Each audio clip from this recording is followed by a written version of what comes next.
Халық жазушысы, тарихшы Мұхтар Мағауин халық үні YouTube арнасына берген сұхбатында жер сатуды мақұлдап қол қойған кейбір замандас қаламгерлердің аттарын атады. Ішінде Шерхан Мұртазаның да болғанын айтты. Қазақ қоғамы бұны ауыр қабылдады. Халық арасында екі түрлі пікір қалыптасты. Сол Мұртазаев жер сатылсын деп қол қойды. Алдында жер сату анасын сатқан деп жүрген. Артынан жаңағы жер сатқан дұрыс. Мен мысалы үшін бір жерде отырғым келеді, жер ашқан соң, сонда жерсіз қалай отырмын. Фариза екеуі қол көтерді. Жер кодексі 2003 жылы қабылданды. Бұл заң оңайшылықпен қабылданбады. Бір топ депутат өз қарсылығын білдіріп, талас тартыста болған. Жас Алаш экс-сенатор сол жылдарда парламентте қызмет еткен Зәуреш Батталовадан осы жер кодексі туралы сұраған болатын. Зәуреш ханым 2003 жылы кодекс қабылданған кезде сіз парламент сенатының депутаты едіңіз. Сол кезде қазақ интеллигенция өзін қалай ұстады? Сол кезде зиялы қауымның көбі жер сатуға қарсы болды.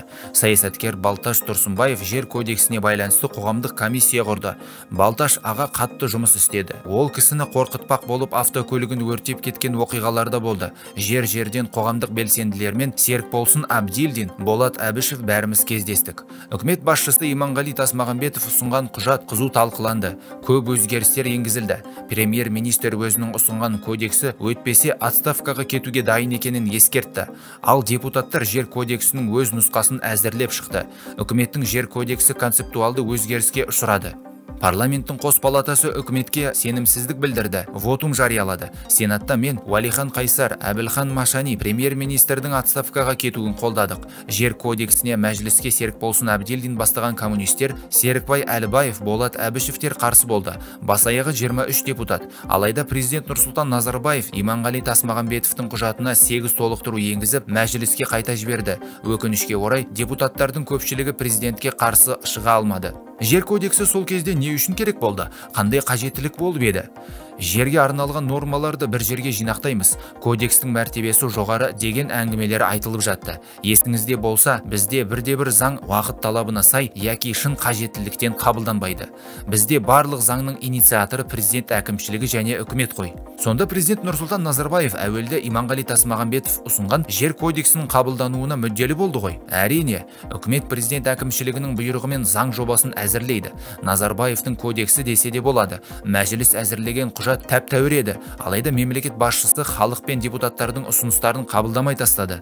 Бірақ күшпен қабылдаған құжаттың негізгі ережелері әлі күнге дейін орындалған жоқ. Мысалы, ауыл адамдарына 25 соток, қала адамдарына 10 соток жер телімі берілуі тиіс еді. Барлық қазақстандықтар жерге ие болды деп айта алмаймыз, деді сөз арасында экс-сенатор.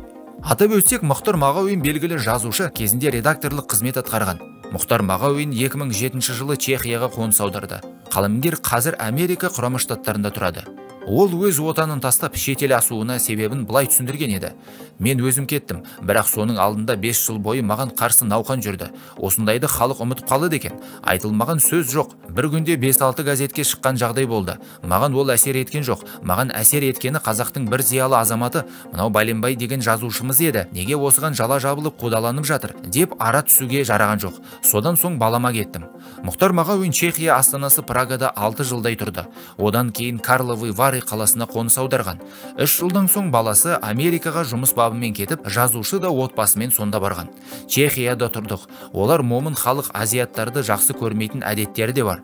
Чехияда түрің білініп, ерекшеленіп тұратынбыз. Ал Америкада қарала торала құбақандардың ортасына кіріп кетесің және сенің нәсіл тегіңе ешкім де назар аудармайды, дейді қазақ әдебиетінің классигі. Қазақта арқада қыс жайлы болса, арқар ауып несі бар деген сөз бар. Мен баяғы орыстың диссидентін отырғызып, желкелеп шығарып салғандай жағдайды бастан кешірген жоқ. Мен өзім кеттім. Тыныш жұмыс істеу керек. Әдебиетте әртүрлі дау-дамай болады. Әуезовте Мағжан да сынға ұшыраған. Алайда маған қарсы үлкен науқан жүрді. Мысалы, сондай өтіріктің бірі Жұлдыз журналының 2006 жылғы 9 нөмірінде Мұхаммед пайғамбардың әйелі Айша анамызға тіл тигізген повесть басылды деп жазылды.